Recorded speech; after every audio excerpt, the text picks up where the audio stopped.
पित्रे ब्रह्मोपदेष्ट्रे मे गुरवे दैवताय च प्राप्याय प्रापकायास्तु नमः श्रीनिधये नमः। नमो वेंकटेशाय।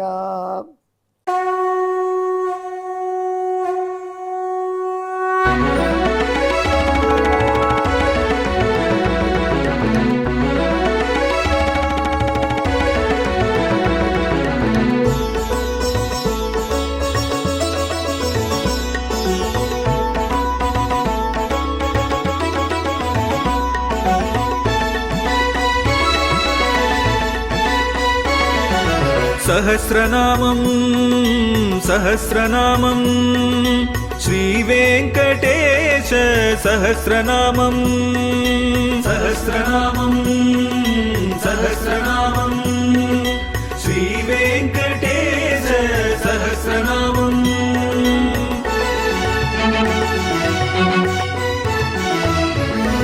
உலகில் கலிவினை தோஷம் அகற்றும் நாமம் சஹஸ்ரநாமம்.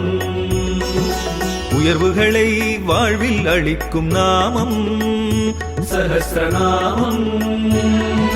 திருமலையில் தினம் அர்ச்சனை நடைபெறும் நாமம் சஹஸ்ரநாமம். திருவேங்கடனின் தரிசனம் காட்டும் நாமம் சஹஸ்ரநாமம். சகஸ்ரநாமம் சகஸ்ரநாமம் श्रीवेङ्कटेश सहस्रनामं सहस्रनामं सहस्रनामं श्रीवेङ्कटेश सहस्रनामं। அன்பர்களே வணக்கம்.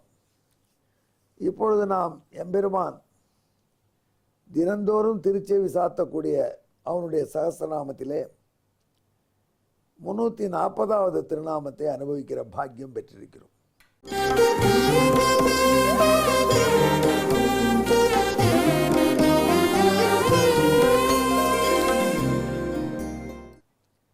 இது உக்ரசேன பிரதிஷ்டாதா என்பதாகும். உக்ரசேனர் என்பவரை சிம்மாசனத்திலே நிலையாக உட்காத்தி வைத்தவன் என்று பொருள். யார் இந்த உக்ரசேனர்? உக்ரசேனர் என்பவருடைய சகோதரர் தேவகர். அந்த உக்ரசேனருடைய தம்பியான தேவகருடைய பெண் தேவகி. ஆகவே உக்ரசேனர் என்பவர் தேவகியின் பெரிய தகப்பனார். உக்ரசேனருடைய புதல்வன் கம்சன். எனவே தேவகியின் பெரிய தகப்பனார் மகன் ஆயிட்டதுனால தேவகிக்கு சகோதரனாகி கம்சனுக்கு மாமாவாகிறார். ஆக்சுவலாக டைரக்ட் மாமா கிடையாது, கசின், ஃபர்ஸ்ட் கசின் இருந்த மாமா தான் அவர். இருக்கட்டும், அப்படி இருந்தாலும் உக்ரசேனர் தேவகனை நேசித்தார், தேவகனின் மகள்களை நேசித்தார். கம்சனும் நல்ல பிள்ளையா சிஸ்டர்கள்ட்ட பிரியமாக தான் இருந்தான். அப்பேற்பட்ட நிலைமையில தான் தேவகியின் கல்யாணத்தில் ஒரு அசரீரி வந்து தேவகியின் 8வது கரு கம்சனை கொல்ல போவதாக சொன்னது. அதன் பிறகுதான் இத்தனை கூத்து நம்ம கேட்டு வரோம். அந்த சமயத்தில் கம்சனுக்கு உள்ள அட்வைசர்கள் என்ன சொன்னார்? இளவரசன் தான் கம்சன், மதுரையில் ஆட்சி புரிகிறான். யார்? உக்ரசேனர் ஆட்சி புரிகிறார். அப்பொழுது கம்சனுக்கு வேண்டியவர்கள்லாம் சொன்னாங்க, உங்கள் அப்பா வந்து நம்பி பயன் இல்லை, உங்கள் அப்பா உக்ரசேனர் தேவர்களுக்கு ஜால்ரா அடிக்கிறவர், அவர் தேவ அம்சம் உடையவர், நீ அசுராம்சம் உடையவன், உன் ஜாதகத்தை பார்த்தா நீ காலநேமியாக முன்பிறவியில் இருந்தவன், திருமாலோடு போர் புரிஞ்சு அந்த போரில் திருமாலால் கொல்லப்பட்டவன், இப்போ நீ கம்சனாக வந்து பிறந்திருக்கிறாய். அசுரனாகிய உன்னை அழிப்பதற்கு திருமால் விடமாட்டார், அழிப்பதிலேருந்து நிற்க மாட்டார். நீ தப்பி பிடிச்ச கம்சனா வந்த மீண்டும் உன்னை ஒழிச்சு தான் மறுகாரியம் பார்ப்பார். அதற்காகத்தான் திருமால் உன்னுடைய சகோதரி குழந்தையாக பிறக்கப் போகிறார். இதைத்தான் அந்த அசரீரி சொல்லித்து.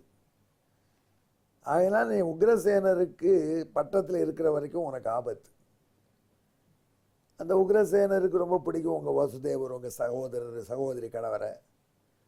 இந்த அக்ரூரன், அதே மாதிரி உத்தவன், இப்படி பல பேரை வச்சிருக்கார் அவர். இவங்கெல்லாம் ரொம்ப ரொம்ப டேஞ்சர், இவரெல்லாம் ஒழிக்கணும். அதனால் என்ன பண்ணு, உக்ரசேனரை எப்படியாவது அரசிலிருந்து இறக்கிடும். அது எப்படி முடியும்? அது என்ன டெமோக்ரஸியான? உக்ரசேனர் என்னைக்கு முடிகிறாரோ அன்றைக்கி தான் அடுத்தபடி கம்சன்ற ராஜ்யம் வரும். அதுவரை பொறுக்கக்கூடாது.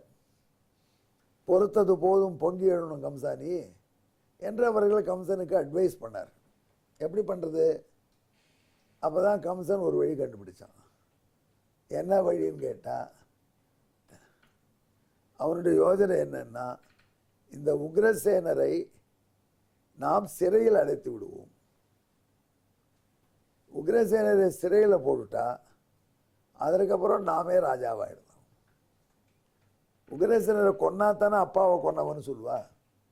உக்ரசேனரை சிறையில் போட்டோம் அப்படின்னு விட்டுருவோம். முதல்ல தகப்பனாரை சிறையில் போட்டு உட்கார்ந்தவன் கம்சன். அந்த ஏரியா பெல்ட் இருக்கு பாருங்க, டெல்லி, ஆக்ரா, மதுரா, அந்த பெல்ட்டெல்லாம் இப்படித்தான். அங்கே தான் பின்னாடி அவுரங்கசீப் வந்து ஷாஜகானை ஜெயிலில் போட்டான். உங்கள் கம்சனே பண்ணா நானும் பண்ணேன்டான். அப்படியே இது நடக்கும். மன்னர்களுக்கு வழக்கம், தங்கள் பாவம் செய்தாவது பார்வேந்தராக ஆக வேண்டும் என்று நினைக்கிறேன்.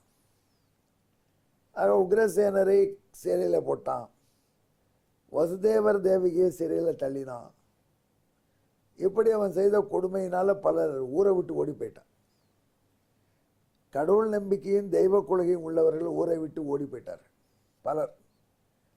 சில பேர் பார்த்தாங்க, நமக்கே ஊரை விட்டு சொத்தை விட்டு ஓடுவானே, பார்க்குற பொழுது கம்சன் வாழ்க்கைன்னு சொல்லிட்டு வீட்டுக்குள்ளே நாம் ராமநாம ஜபம் பண்ணிட்டு போவோம் அப்படின்னு சில பேர் தங்களை மறைத்து கொண்டு வாழ்ந்தார். அக்குரர் போன்றவர்களாம் அப்படித்தான். என்ன செய்யறது? அரசு மோசமாக இருக்குது. நம்ம ப்ரைவேட்டில் மனசுக்குள்ளே பகவானை தியானம் பண்ணிப்போம். வெளியில் கம்சன் சொல்கிறான், நான் தாயா கடவுள்லாம், நீ தாயா கடவுள்னு சொல்லிட்டு போகிறோம், நமக்கு என்ன போச்சு நஷ்டம் அப்படின்னு சில பேருக்கு இப்படி ஆயிடுச்சு. அவரவர்கள் மனப்பான்மைக்கு ஏற்றபடி அவர்கள் இருந்தார்கள். இப்போ கம்சன் இப்படி கொடுங்கோல் ஆட்சி செய்து உக்ரசேனரையும் சிறையில் அடைச்சி வச்சிருக்கான். மக்கள் தாங்கல், அது அநியாயம் நடக்கிறதுன்னு மக்களுக்கு தெரியும். ஆனால் மக்கள் என்ன செய்ய முடியும்? அது நந்தகோபரை போன்றவர்களும் ஒன்றும் செய்ய முடியாது. ஏன்னா அவர்கள் பாவம் தங்க ஆடு மாடு அந்த மாதிரி அவர்கள் தங்களுடைய காலத்தை செய்து வருகிறார்.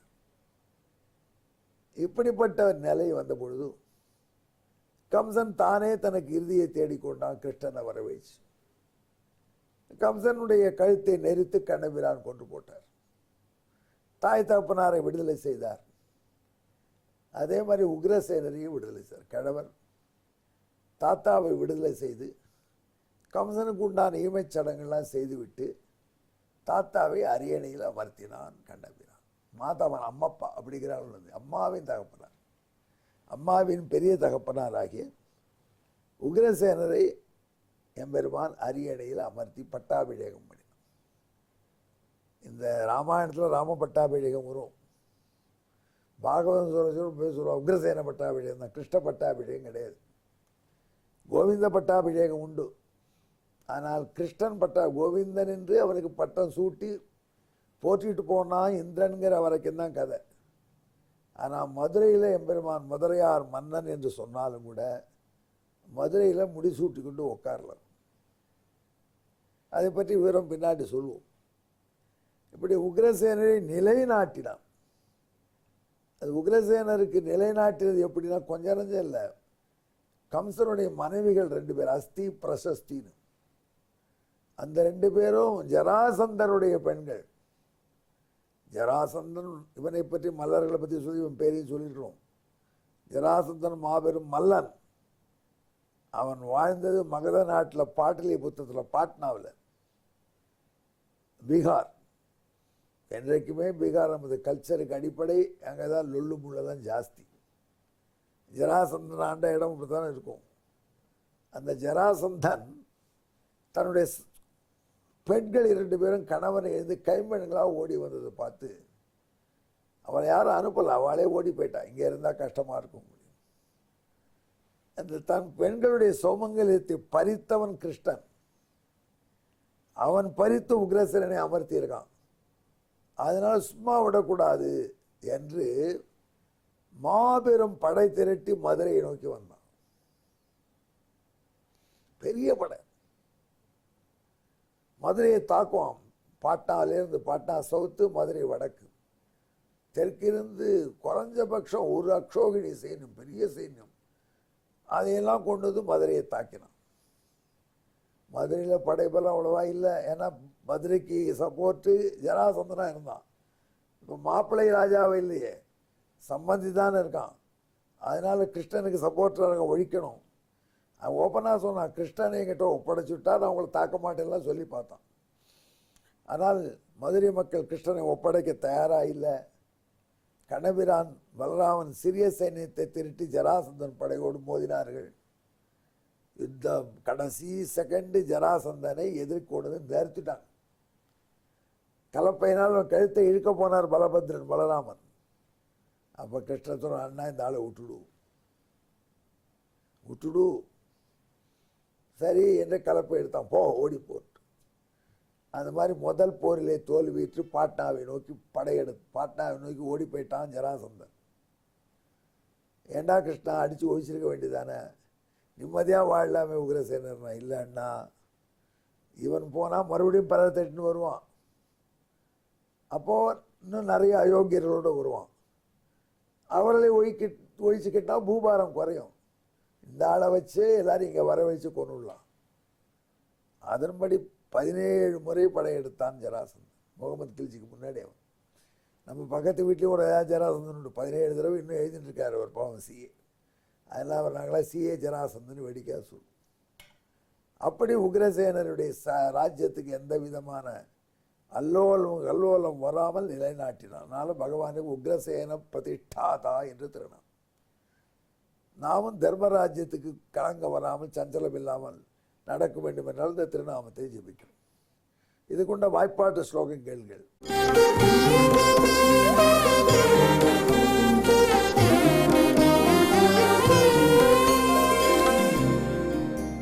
தேவபாவயுதம் மான்யம் மாதாமகமசௌ புனः உக்ரசேன பிரதிஷ்டாதா பிரதிஷ்டாபிதவன்யதः உக்ரசேன பிரதிஷ்டாத்ரே நமஹ. தமிழ் கேளுங்கள். தாயின் பெரிய தந்தை தவமுடைய உக்ரசேனன் தன்னை வீற்றிட அரியணை வைத்தான். உக்ரசேன பிரதிஷ்டாதாவாம் நாமம் பெற்றான் நம் பெருமானே. நன்றி, வணக்கம்.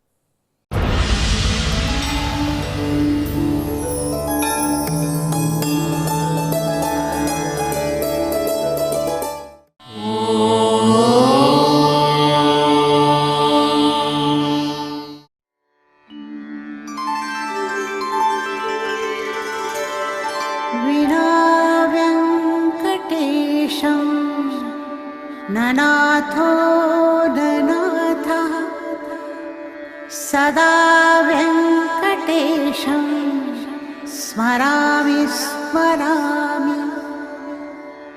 हरे वेङ्कटेश प्रसीद प्रसीद. प्रियं वेङ्कटेश प्रयच्छ प्रयच्छ.